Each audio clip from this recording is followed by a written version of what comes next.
Assalamualaikum warahmatullahi wabarakatuh. Salam sejahtera bagi kita semua. Pada kesempatan kali ini, saya Yanuar Sekjen Dwi Rahmanto akan menyampaikan materi MPLS SMP Negeri 5 Depok terkait dengan NAPSA. Apa itu NAPSA? NAPSA merupakan akronim dari narkoba, psikotropika, dan zat adiktif lainnya yang merupakan jenis obat-obatan yang dapat mempengaruhi gangguan kesehatan dan kejiwaan. NAPSA secara umum merupakan zat-zat kimiawi yang apabila dimasukkan ke dalam tubuh baik secara oral maupun disuntikkan dapat mempengaruhi pikiran, suasana hati, perasaan, dan perilaku seseorang. Hal ini dapat menimbulkan gangguan keadaan sosial yang ditandai dengan indikasi negatif, waktu pemakaian yang panjang, dan pemakaian yang berlebihan. Jenis-jenis NAPSA. Menurut Undang-Undang Nomor 22 Tahun 1997 tentang narkotika, narkotika dikelompokkan ke dalam 3 golongan, yaitu 1. Narkotika, 2. Psikotropika, 3. Zat adiktif. Untuk yang pertama, kita bahas tentang narkotika. Narkotika merupakan suatu zat atau obat yang berasal dari tanaman maupun bukan tanaman, baik sintetis maupun semi-sintetis, yang menyebabkan penurunan dan perubahan kesadaran, mengurangi dan menghilangkan rasa nyeri, serta dapat menimbulkan ketergantungan secara fisik maupun psikologi. Narkotika terbagi menjadi 3 golongan. Yang pertama, narkotika golongan 1 digunakan untuk tujuan pengembangan ilmu pengetahuan dan tidak digunakan dalam terapi, serta mempunyai potensi sangat tinggi mengakibatkan ketergantungan. Contoh, heroin, kokain, ganja. Selanjutnya, narkotika golongan 2 digunakan untuk pengobatan, terapi atau tujuan pengembangan ilmu pengetahuan, serta mempunyai potensi tinggi mengakibatkan ketergantungan. Contohnya, morfin, petidin, turunan garam dalam golongan tertentu. Berikutnya, narkotika golongan ketiga digunakan dalam pengobatan, terapi dan atau tujuan pengembangan ilmu pengetahuan, serta mempunyai potensi ringan menyebabkan ketergantungan. Misalnya, kodein, garam-garam narkotika dalam golongan tertentu. Selanjutnya, kita bahas psikotropika. Psikotropika, setiap bahan baik alami maupun buatan bukan narkotika yang berkhasiat psikoaktif mempunyai pengaruh selektif pada susunan saraf pusat yang menyebabkan perubahan khas pada aktivitas mental dan perilaku. Psikotropika terbagi menjadi 4 golongan. Yang pertama, psikotropika golongan 1, yaitu psikotropika yang hanya digunakan untuk tujuan ilmu pengetahuan dan tidak digunakan dalam terapi, serta mempunyai potensi yang amat kuat mengakibatkan sindroma ketergantungan. Contohnya, MDMA, ekstasi, LSD, dan ST. Berikutnya, psikotropika golongan 2. Psikotropika yang berkhasiat untuk pengobatan dan dapat digunakan dalam terapi dan atau untuk tujuan ilmu pengetahuan, serta mempunyai potensi kuat menimbulkan ketergantungan. Contoh, amfetamin, fensiklidin, sakobarbital, metakualon, metilfenidat, atau retalin.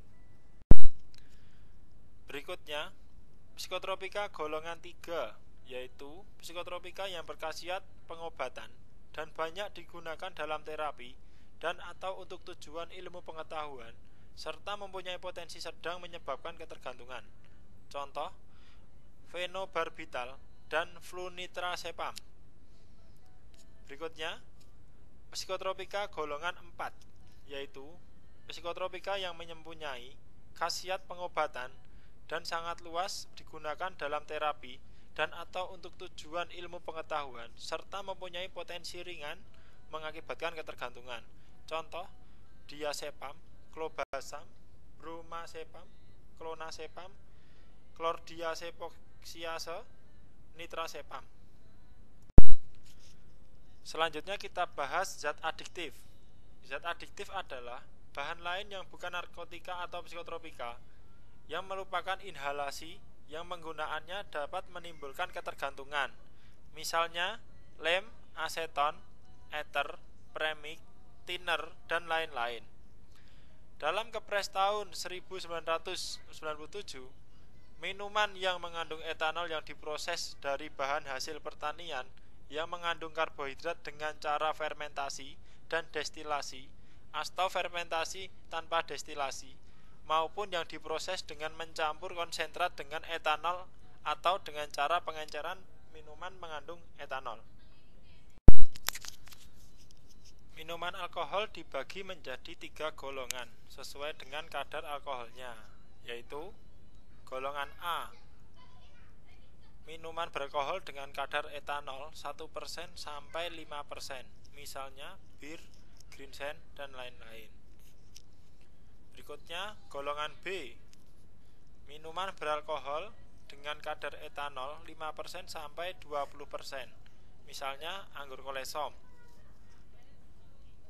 Golongan C, minuman beralkohol dengan kadar etanol 20% sampai 55%, misalnya arak, whisky, atau vodka.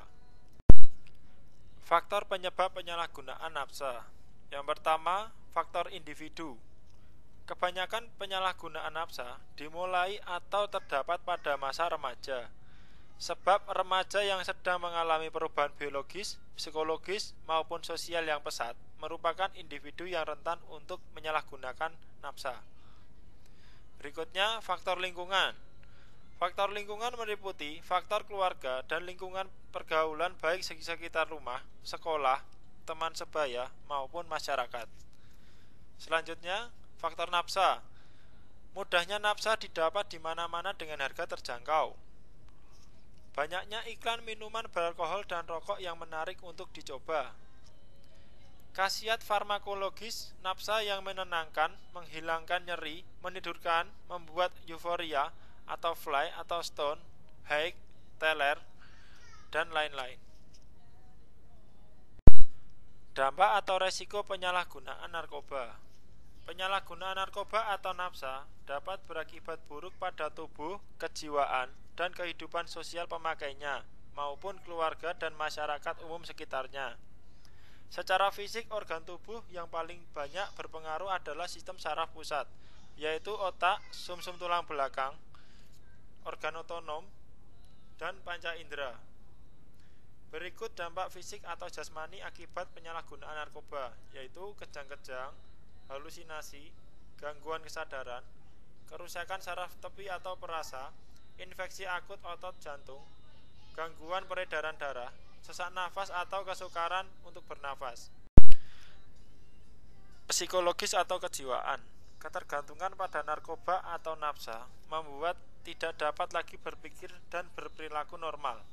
Perasaan, pikiran, dan perilakunya dipengaruhi oleh zat yang dipakainya. Beberapa gejala, depresi, paranoid, percobaan bunuh diri, melakukan tindakan kekerasan, dan lain-lain. Dorongan atau kebutuhan untuk memakai narkoba terus-menerus dan sangat nyata pada pemakai yang sudah kecanduan. Gejala psikologis pengguna narkoba. Gejala psikologis yang biasa dialami pengguna narkoba. Yang pertama, intoksikasi atau keracunan, yaitu ketika zat-zat yang digunakan sudah mulai meracuni darah pemakai dan mempengaruhi perilaku pemakai. Misalnya, tidak lagi bisa berbicara normal, berpikir lambat, dan lain-lain. Toleransi, yaitu istilah yang digunakan untuk menunjukkan bahwa seseorang membutuhkan jumlah obat yang lebih besar agar dapat efek yang sama. Hal ini terjadi karena batas toleransi tubuh terhadap zat tersebut telah meningkat akibat pemakaian berulang kali. Toleransi juga akan hilang ketika gejala putus obat hilang. Gejala putus obat adalah keadaan di mana pemakai mengalami berbagai gangguan fisik atau rasa sakit dan psikis karena tidak memperoleh zat yang bisa atau yang biasa dipakainya. Terapi dan rehabilitasi pengguna napsa. Abstinensia atau menghentikan sama sekali penggunaan napsa. Tujuan ini tergolong sangat ideal. Namun, banyak orang tidak mampu atau mempunyai motivasi untuk mencapai tujuan ini, terutama kalau ia baru menggunakan napsa pada fase-fase awal. Pasien tersebut dapat ditolong dengan meminimasi efek-efek yang langsung atau tidak langsung dari napsa. Sebagian pasien memang telah abstinensia terhadap salah satu napsa, tetapi kemudian beralih untuk menggunakan jenis napsa yang lain. Pengurangan frekuensi dan keparahan relapse. Sasaran utamanya adalah pencegahan relapse. Bila pasien pernah menggunakan satu kali saja setelah clean, maka ia disebut sleep. Bila ia menyadari kekeliruannya dan ia memang telah dibekali keterampilan untuk mencegah pengulangan penggunaan kembali, pasien akan tetap mencoba bertahan untuk selalu abstinensia. Pelatihan Relapse Prevention Program, program terapi kognitif, opiat antagonis maintenance therapy, dan naltrexone merupakan beberapa alternatif untuk mencegah relapse. Berikutnya, memperbaiki fungsi psikologi dan fungsi adaptasi sosial. Dalam kelompok ini, abstinensia bukan merupakan sasaran utama. Terapi rumatan, metadon, merupakan pilihan untuk mencapai sasaran terapi golongan ini. Demikian materi yang saya sampaikan. Banyak salah kata, mohon maaf. Dan pesan saya, dengan menjauhi narkoba sama dengan menyelamatkan masa depan Anda. Terima kasih, sampai jumpa di lain waktu. Wassalamualaikum warahmatullahi wabarakatuh.